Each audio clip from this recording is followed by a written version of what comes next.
Olá pessoal, tudo bem? Espero que sim. Hoje tô aqui de volta, né? Voltei, apareci no canal. E hoje para falar exclusivamente sobre serpentes, tá pessoal? Pra gente discutir um pouco aqui sobre dentições, olha só. Eu sei que esse é um tema muito recorrente aí, né? No YouTube da vida e outros cursos que se dão na internet e tal. Todo mundo fala sobre esse assunto. Mas eu acho importante sempre estar falando, né? Porque nunca se sabe, né? O público novo que vai chegar no seu canal, que vai ver seu vídeo pela primeira vez, né? E que vai, a partir daí, adquirir conhecimento sobre esse tema. Então, eu resolvi trazer esse vídeo aqui hoje. Vai ser uma coisa mais rápida do que foram os outros, né? Só para explicar um pouco como funciona e também citar algumas espécies aqui para vocês, ok? Muito bem. Então, pessoal, o primeiro tipo de dentição que a gente tem em serpentes, tá? É esse daqui. Essa dentição aqui que a gente fala, né, a gente chama de aglifa, né? E por que que se chama assim? Se a gente olhar aqui para esse molde, né, de um boídeo, né, que são as sucuris, as jiboias, né, as salamandras e tal, a gente vê que os dentes do animal são todos uniformes, né, no mesmo formato, por assim dizer. São afiados, né? Claro, uma mordida desse bicho, né? Vai doer bastante. Mas percebam que os dentes, eles não se tem aquelas presas grandes, né? Como a gente vê algumas espécies que são peçonhentas, né? A gente vê então que esse bicho é inofensivo, né? Ela pode ser tratada assim, porque não possui presas inoculadoras, né?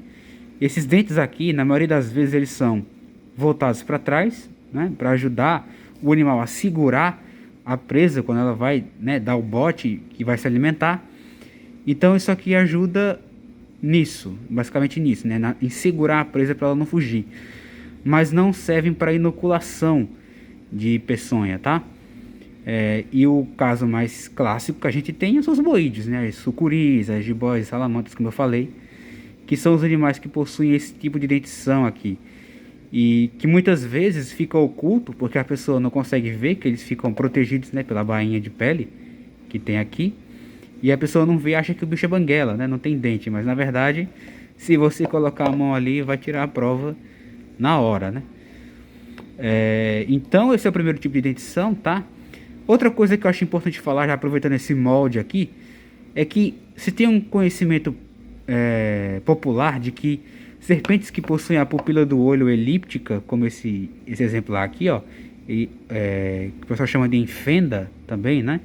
E a cabeça triangular, tá? Como também é nesse caso aqui, é obrigatoriamente peçonhenta. E não é assim, tá? Como a gente vê aqui, por exemplo, nessa imitação de um boídeo, a gente vê que o bicho tem essa pupila do olho aqui, né? Elíptica, a cabeça triangular e tal. Mas é um bicho inofensivo, né? Não tem peçonha para injetar. Então isso faz cair por terra esse mito, não é? Esse primeiro mito que a gente vai falar hoje aqui. Um outro tipo de dentição que a gente tem, pessoal, é essa daqui, a dentição chamada opstóglifa, tá? E esse é mais um mito que eu quero quebrar hoje aqui, né? Porque nós estamos falando aqui, temos aqui um molde, né? Que simula uma cobra verde, que o pessoal chama de cobra cipó, né? Nesse caso aqui seria uma Philodrias office, né? Pela mancha pós-ocular que tem, né? Característica dessa espécie, especialmente, né, lá no sudeste e sul do país. Qual que é o lance aqui? Esse animal, ele tem os dentes também um pouco mais uniformes aqui na frente, como a gente viu, né? No outro molde. Mas olha só aqui atrás, ó, esse bicho tem umas presas aumentadas, tá? E essas presas aumentadas aqui no fundo da boca dela são conectadas a uma glândula que a gente chama de glândula de Duvernoy, né? E ali, essa glândula de Duvernoy pode secretar uma substância tóxica, né? Que seria uma peçonha, basicamente é isso, né? E como esses dentes aqui, né, essas presas são conectadas por essa glândula, que é uma glândula supralabial, fica mais ou menos aqui, né? Então é correto dizer que esses bichos são peçonhentas, né? Elas conseguem injetar a peçonha por esses dentes aumentados aqui atrás. É claro que, no caso de um animal que tem essa dentição aqui, é um pouco mais difícil dele injetar, mas não é impossível, tá? Há quem ache que se é porque o bicho tem o nitro lá atrás, né, não seria capaz de injetar, mas ela consegue. Mas aí é claro que o bicho precisa pegar, né? Você precisa permitir que o bicho fique ali te mordendo, né? Mastigando até alcançar as presas lá na frente, para causar um problema maior, né? Como aconteceu aí com algumas pessoas, né? Que se aventuraram demais a tentar provar que esses bichos não eram peçonhentos, mas falharam nisso, né? Claro que nós temos outras espécies de serpentes, pessoal, que são opistóglifas, tá? Que tem essa dentição aqui atrás, que tem peçonha para injetar, mas a peçonha é pouco ativa em seres humanos, né? Mas também temos o caso desse mesmo bicho que eu estou segurando aqui, desse exemplar, né? De uma Philodrias office, a cobra-cipó verde, que se pegar, né? Se conseguir injetar a peçonha em quantidade suficiente, pode causar alguns problemas ali, né? Que podem inclusive levar a pessoa para o hospital, né? Então existe um mito de que as cobras verdes, né? É claro que estou falando de algumas, não todas, né? Algumas cobras cipó verde têm essa dentição aqui, outras são áglifas, como a gente viu no molde anterior, mas algumas são opistóglifas, tá? E uma Philodrias office, por exemplo, como esse bicho, se a pessoa cometer a imprudência, né, de deixar o bicho morder e tal, vai ter algum tipo de acidente que vai requerer cuidados médicos, né, atenção médica. Então, nesse caso, a gente contraindica esse tipo de prática, né? Claro que muito dificilmente essa pessoa vai matar uma pessoa, tá? É muito difícil isso acontecer, muito difícil mesmo. Mas também eu não recomendo, nem por isso que você fique brincando com o bicho, né? E ocupando o tempo, né, do pessoal do hospital com coisas inúteis, né, que você podia ter evitado. Então, esse é o segundo molde, vamos passar para o terceiro agora. O terceiro tipo de dentição, pessoal, é a dentição chamada proteróglifa, tá? Aqui no Brasil, esse tipo de dentição ele é exclusivo das corais verdadeiras, tá? E como que funciona essa dentição? A gente vê que, diferentemente do que a gente viu na opistóglifa, né? A proteróglifa ela já tem os dentes lá na frente, ó. As presas inoculadoras são ali na frente, né? São presas pequenas, a gente pode ver aqui, mas que só de esbarrarem na sua pele, dar um arranhãozinho ali, já são capazes de causar o empeçonhamento, né? E aí nesse caso a pessoa teria problemas. Por quê?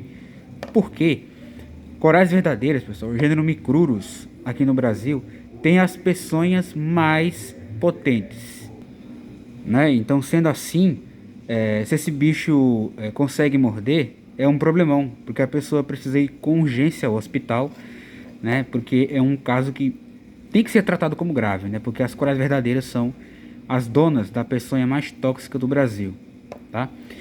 Então esse tipo de dentição aqui, como eu falei, né? Só repetindo rapidinho, são lá na frente, tá? São dentes pequenos, não se mexe, tá? Eles são imóveis ali na frente, eles não podem se locomover, o bicho não consegue mexer, né?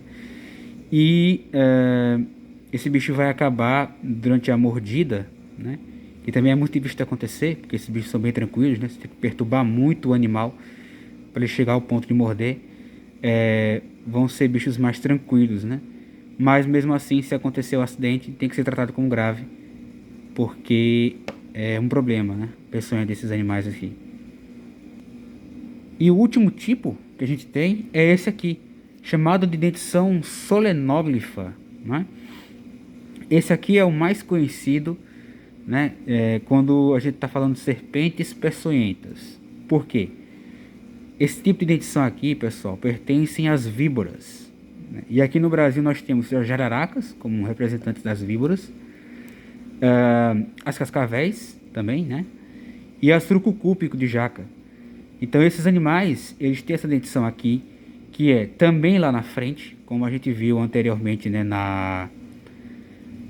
no molde ali da proteróglifa. Só que diferentemente da outra, aqui as presas são um pouco mais aumentadas, né? São maiores e conseguem se dobrar. O bicho consegue, quando ele está com a boca fechada, né? Ele dobra isso daqui, fica paralelo aqui ao céu da boca, né? E na hora que esse bicho vai efetuar o bote para alcançar a sua presa, e, né, enfim, ou para se defender também, esses dentes aqui são projetados para frente e aí o bicho consegue fazer a picada verdadeira. Importante falar, nenhuma outra do que a gente viu até agora pica, tá, pessoal? Elas mordem, tá? E não picam. Quem pica são as víboras, que tem a dentição solenógrafa, essa daqui, porque elas conseguem projetar isso para frente de uma maneira rápida. Quando conseguem dar o bote, né? Faz a picada, injeta, pronto. E aí já está empeçonhada, né? A pessoa ou o animal. Não é isso? Então, era isso, né? Era um vídeo bem curto, como eu falei para vocês, como funciona a dentição desses animais. Isso aqui também, claro, eu tô falando aqui como funciona a dinâmica do empeçonhamento, né? Mas eu sempre gosto de frisar aqui, eu não tô aqui falando mal dos animais, não tô demonizando eles nem nada. É apenas mostrando como funciona, né, a questão biológica da coisa, né, para que as pessoas possam ter conhecimento, né? E quanto mais se conhecer os animais, eu acho que mais a gente vai deixar o medo de lado, né, e passar para o lado da conservação, que é com certeza o que nós estamos precisando, né, bastante aí. E só para concluir esse vídeo, né, as víboras, pessoal, elas têm esse orifício aqui, tá? Aqui no Brasil elas têm esse orifício aqui que fica entre o nariz, né, as narinas aqui, e os olhos, que é a fosseta loreal, né, que é um órgão termorreceptor, por onde elas podem detectar o calor da presa, né? É justamente por aqui. Então é que as pessoas chamam esses bichos aqui, né, que tem esses orifícios de 4 ventas, né? Porque realmente parece, né? Parece bastante, mas na verdade 2 são narinas e 2 são fossetas loreais, né? Para ela detectar o calor de suas presas. Então é isso, pessoal, que eu tinha para conversar com vocês hoje, tá? Muito obrigado por assistirem até o final aqui, pela paciência. Vocês gostaram, né? Pode deixar o seu like aí, comentar, compartilhar, mostrar para os amigos, para a família. Vamos fazer esses bichos serem cada vez mais compreendidos, pessoal, para que as pessoas parem, né, de tanta ignorância e de estar matando esses bichos aí, que são importantíssimos para o equilíbrio dos ecossistemas, né, equilíbrio ecológico. Muito obrigado, pessoal. Até a próxima, se Deus quiser. Um abraço.